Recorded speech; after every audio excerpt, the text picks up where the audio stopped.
Welcome to the Sports Card Lessons Podcast. I'm your host, Big Ken. Whether you're watching on YouTube or listening on a streaming service, please like, subscribe, hit that notification bell. You'll be notified whenever I drop any new content. Welcome. Thanks for being here. Happy Hump Day. One day closer to the weekend.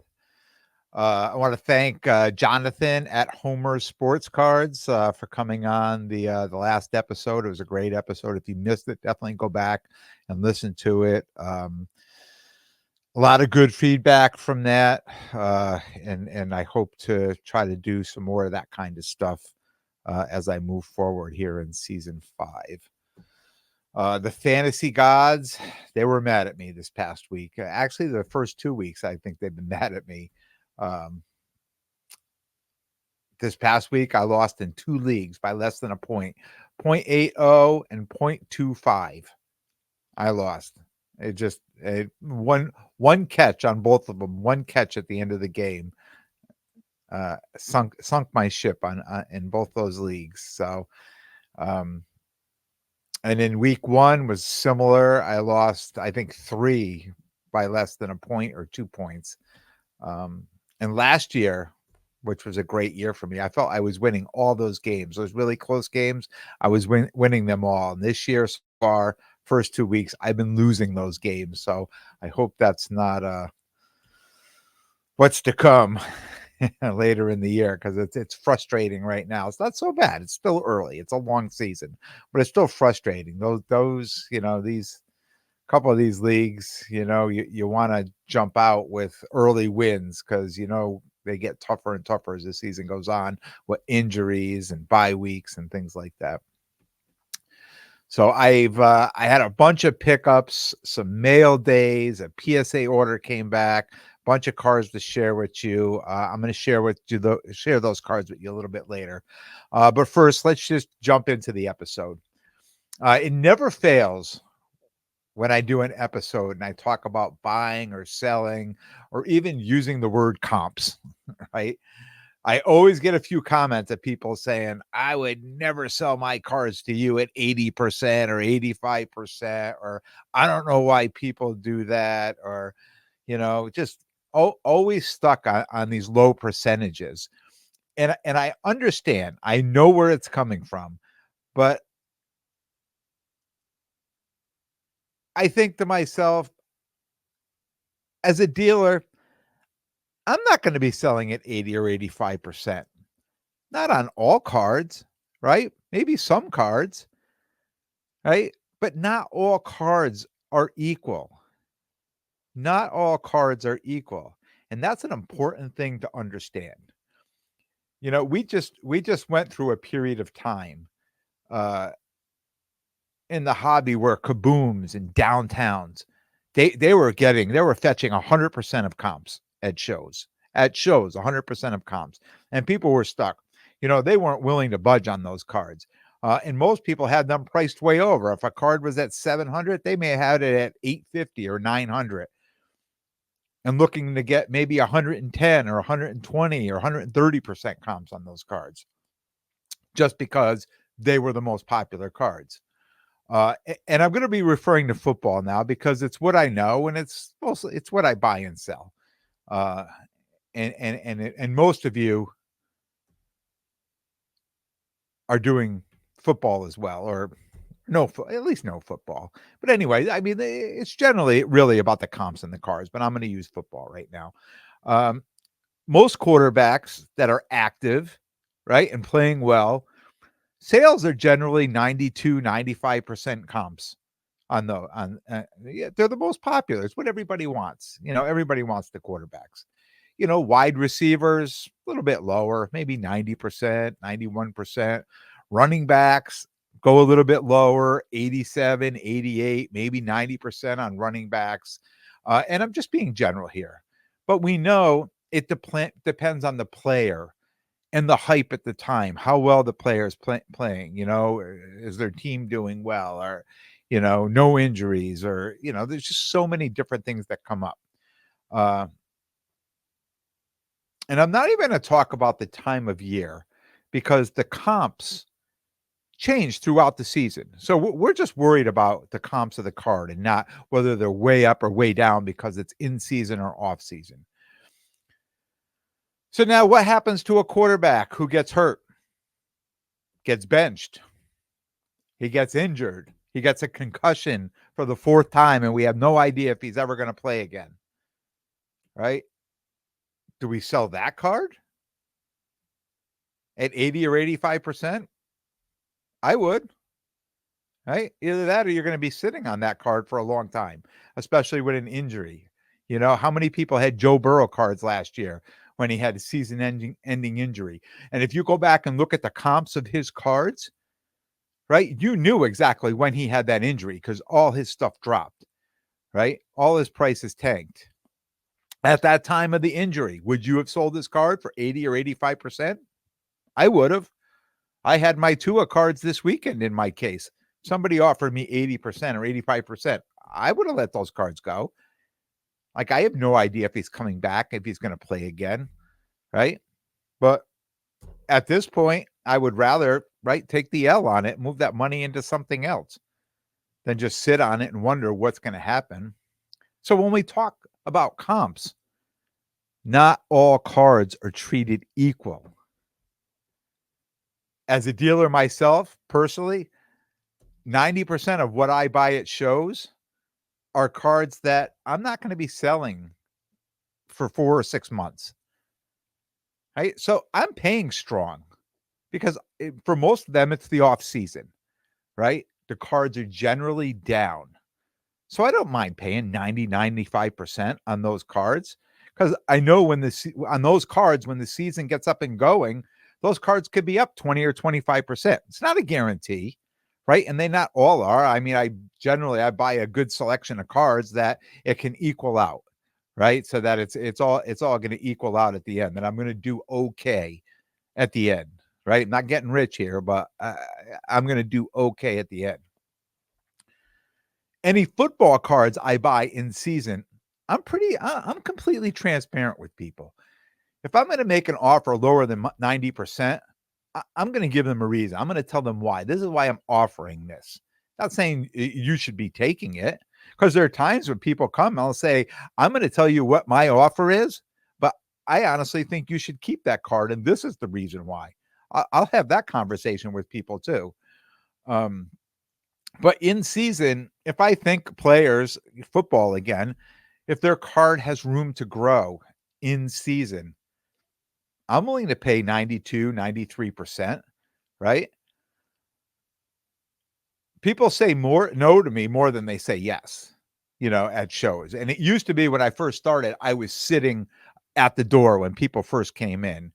Could be a blessing or a curse, right? So it's more about the buying when you're at the front door than the selling. And I think I always gave strong offers on cards, and people will be like, "Oh, I'll think about it." It's a whole show to go, right?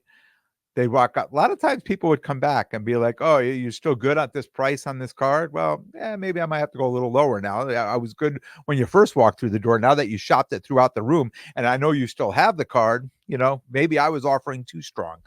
Probably should have took it the first time, right?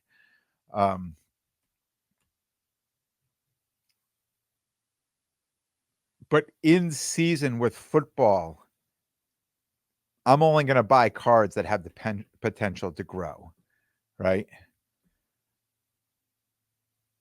And I get a lot of people who come in and say, "Oh, I make an offer on a card." They'll be like, "Oh, this guy, he's got a lot of room to grow. Like that card could be up next week, next month." And I tell them, today's today, right? I'm buying that card at the price to hope. I'm buying that card in hopes that it goes up next week or next month. But I'm not going to pay next week or next month's prices. I can't play that game. And if you know me and you've done business with me, and I bought anything from you, I pay strong and I pay fair. And if you don't, talk to people who have done business with, they'll tell you I pay strong or I pay fair because I'm buying at a time where I'm not taking it I'm not flipping it. I'm not buying from A to go run to B with that card. I'm buying from A to go put it away for a few months, and I'm waiting. I'm waiting for it to mature, right? Like a stock. I'm just waiting for it to mature. Uh, I'm not out there offering 70% in the hopes that people are going to take it. I wouldn't do that. Right. I mean, to me, I see people doing that all the time. And I mean, it's a sure way to get people to dislike you in the hobby, I think. I don't want to be that guy. I have the ability, right, to buy now and hold it for 4 to 6 months. That's what works for me. That's my plan. That's my lane in the hobby. And we haven't even talked yet about stale cards, right? What happens when we have a card, you know, and for me as a dealer, just sitting in my case and nobody's paying attention to it or making any offers on this card? And I get somebody to come by and they may offer me 80 or 85%. Okay, I'm going to take it. Now I'm selling. I'm okay. I'd rather take the L on that card and take that money and reinvest it into something else that's gonna be better. It's gonna work better for me. You know, we I can't be 100% right on all my decisions in the hobby, and I don't think anybody is. And if you are, then God bless you, right? Because I can't be, and they all make mistakes. I buy cards that I'm like, oh wow, this is. And sometimes, we buy with our head. Sometimes we buy with our heart, right? Sometimes you see a card and you're like, man, that's just a great card. I'm going to buy that card. And then you put it in the case, and then nobody looks at it. You're the only one that liked it. So you have two decisions, right? You like that card that much, pull it out of the case, put it on the wall, and look at it every day and say, yeah, that's a great card. Nobody else wants it, but I like it, right? Or two, you discount it and you sell it off. You sell it to somebody else, right? And let that become their stale card. And it could be a card they could take and move right away, right? You never know. I talked about this in another episode. Sometimes you have cards as a dealer you put in your case and nobody looks at it. And then, another dealer friend comes by. I'm like, oh, that's a cool card. I'll buy it. Boom. And you give it to him at a discount. And next thing you know, in the next show, he's like, oh, yeah, I moved that card at, 120% of what you sold it to me for. And I'm like, that card sat in my case for 6 months and nobody looked at it. You had it for one show and you sold it. Right. So you never know. They say one man's treasure is another man's trash, right? You never know. You put something in your case that could, it could sell it right away or it could sit there forever. You sell it off to somebody else and they make a small fortune on it, right? You never know what's going to happen. And it also hurts, like, I think, if I've got the same cards in my case for too long as a dealer. I think it hurts me when attendees come around and they're looking and they're like, oh, yeah, I remember you were at the such and such show. I remember this card in here. I remember that card in there. I don't think that's a good thing, right? I think that's a bad thing. I think you want to be churning. You want to be moving the cards and then fresh inventory in there all the time, because you have a lot of repeat deals. You have a lot of repeat buyers are coming back, right? And they want to, you know, if you're fair with people, they keep coming back and you want to have something to sell. And if people are coming back and they bought from you, 2 shows ago and they come back and you have still the same cards that they didn't buy in your case, they're just going to move on. But you got new cards in there. They're excited. They want to come in and buy some new stuff. So yes, not all cards are treated equal, especially when it comes to comps. And I think a lot has to do with what we purchased the card for also. Um, if you go to shows and you've got dealers offering you 70 or 75%, just know not to go back to them. Right? I mean, I hear a lot of times at shows people saying, oh, that dude, he offered me, oh, he's crazy. He's this or that. I said, well, you're the one that, you got to know who to go to. I mean, we've got, they talk about, right? Everybody talking about the repackers in the business. And I use that term lightly, but when I was at the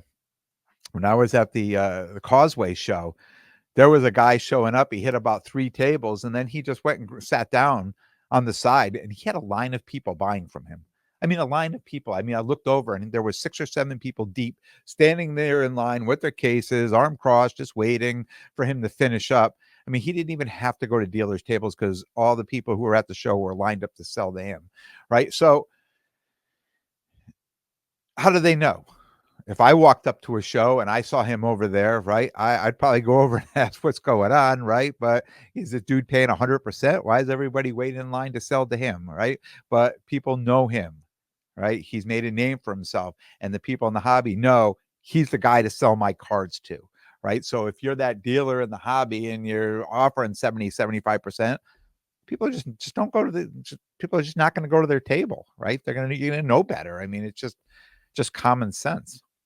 And if you go to enough shows, you pretty quick, you figure out pretty quickly, you know, who's paying strong and who's not paying strong, who's just fishing, who's just throwing that 70, 75% price at every single person that comes by and just hopes that somebody will say yes and they can snag that card.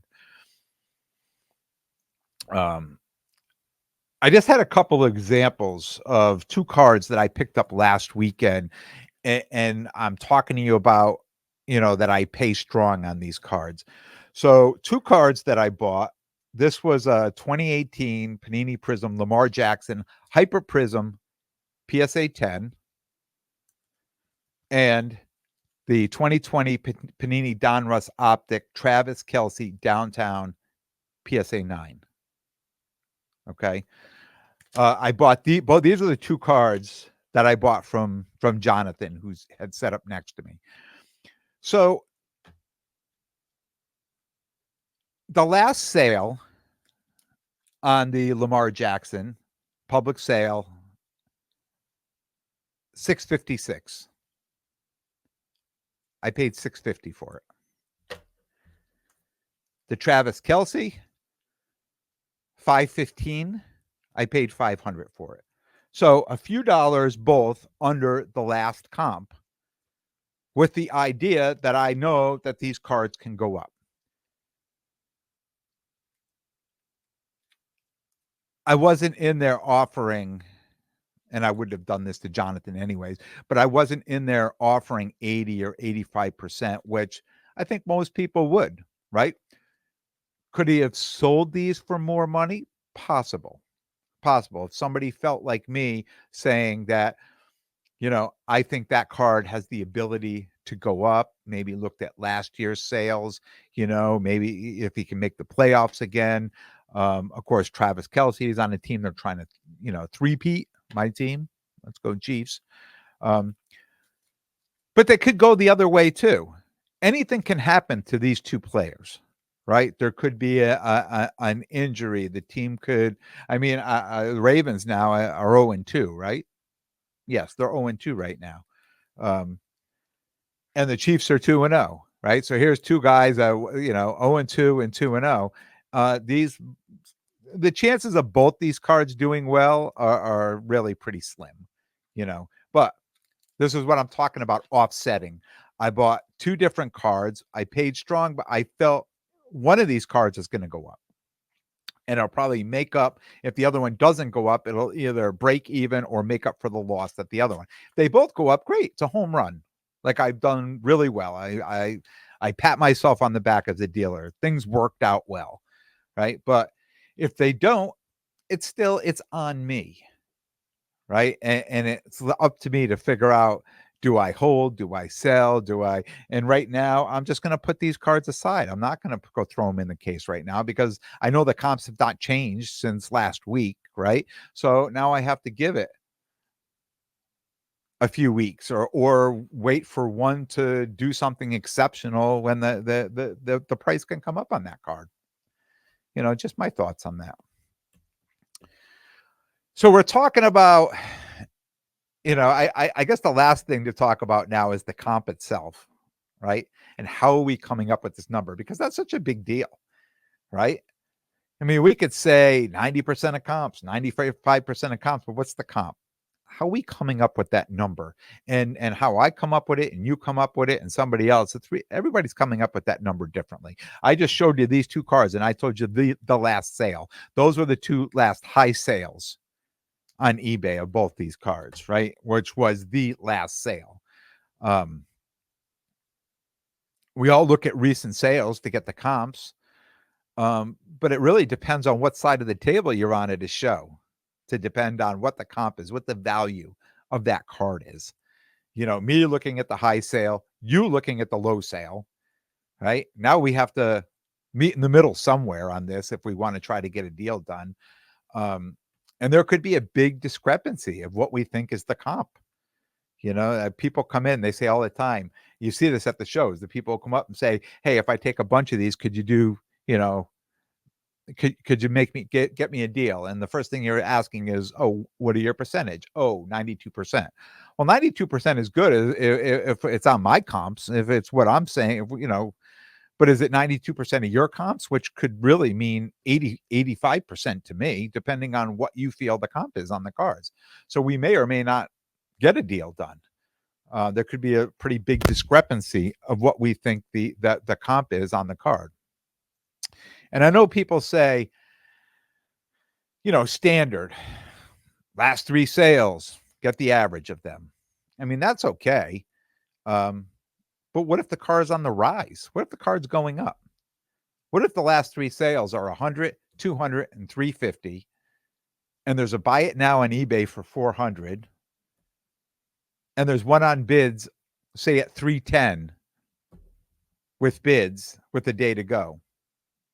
Are we going to comp that card at 216? I'm not. So that average of 3 sales is out the door right there. So there's comps and percentages. It's not so black and white, right? It's there's many variables that come into play on that sale. And I'm not going to be here to tell you how to come up with comps, because if you're in the hobby, you already know how you're coming up with comps. I come up with the comps myself. I try to be fair for both sides when I'm offering, or when I'm offering to buy or offering to sell, right? And the thing I have to say about that is, it's okay to disagree. That's a big lesson in the hobby. If nothing else here today, that's a huge lesson in the hobby. It's okay to disagree.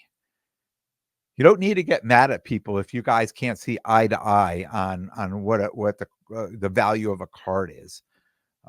We're here to have fun, and so many times I see people get so upset. I had a kid at the Causeway show got so upset with me. I mean, he had a card that was a Pop 1 that he bought for $100 back in April.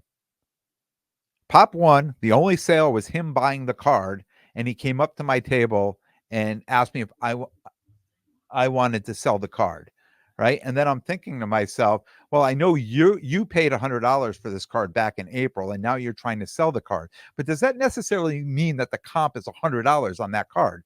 You seem to think it was because you paid for that, but I don't. I don't think it's that. And if somebody else looks at that, they're going to think the same thing, right? So when I made an offer on that card for $70, he's like, oh, 70%. And I said, well, no, listen, you have to listen to how I'm coming out. Because I don't care. I don't care. He walked away from me. He was all upset. But I thought to myself, there's no reason to be upset. I mean, how do we learn things in the hobby, right? We watch, we pay attention, we listen, right? If I had that card and someone offered me 70% and I was like, no, I can't do that. And they're like, well, let me tell you why. I would listen. They may tell me, I may learn something from this person today, right? Maybe I was wrong. Maybe I should have just looked at that $100 and I should have said, well, that comp should be $85 or $90, and that's what I should pay. Well, I can't pay that on a Pop 1 card that you were the person who bought it all those months ago. So what am I saying here? It's okay to disagree, right? We can talk about it. And if we can't come up to the comp or the percentage or whatever, it's like, hey man, thanks for trying. Thanks for showing me the card. Thanks for appreciate it. Appreciate you. Right? We're all here just to have fun. And there's no need to get upset. If you don't like what you hear, just move on. Smile. I mean, a lot of times I fist bump, I'll shake people's hand. I mean, thanks for trying. I appreciate you trying.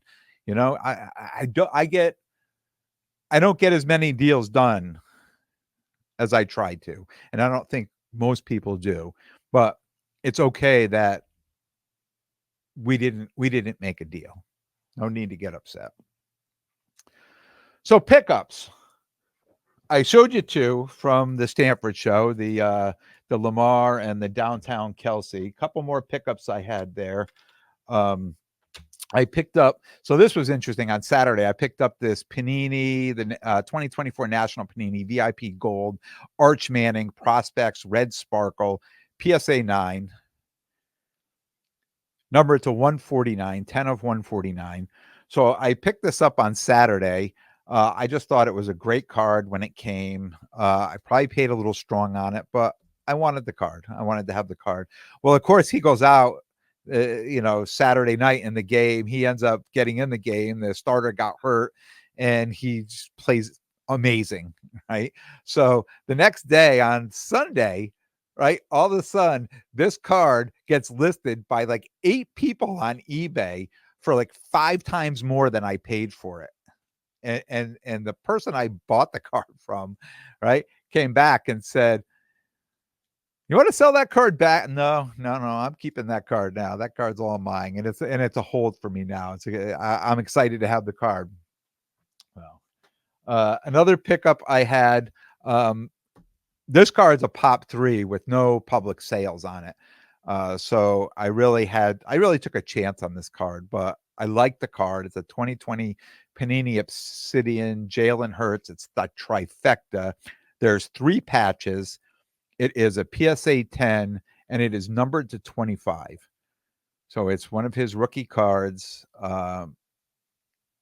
Again, took a chance on it, but hoping for big things from him this year, and I bought that card as well. As far as one more pickup I had from the show, Bowman U Chrome, Paige Becker's Pink, PSA 10. And I just want to show you one thing, which I think is kind of interesting, if I can find it. So in my PSA order that I got back this week, I've got the same exact card back from PSA, but they're labeled differently. They're identical cards. But if you see, one just says pink and the other one says pink refractor, right? But on the back, they're both refractors. So I'm not sure why one says it and one didn't. If anybody knows, please let me know, because I have no idea why they would label the same card differently. So PSA, actually, I'll do this one first. So this was my very first Veriswap deal. And I ended up with this 2023 Don Russ Women's World Cup Sophia Smith National Landmarks PSA 10.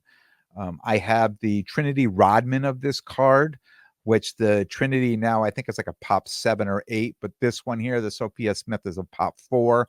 So I have the match. I have the 2 of them. So the first and only deal I've done so far on Veriswap, I ended up with this card. So I'm happy to have that one.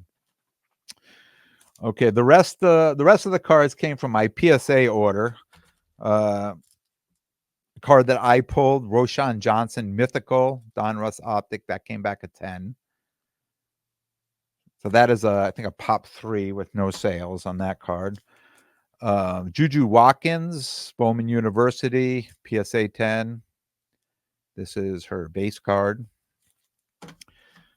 Kiki Rice, the best of 2022 Gold Lava Refractor Autograph, PSA 9, numbered to 75.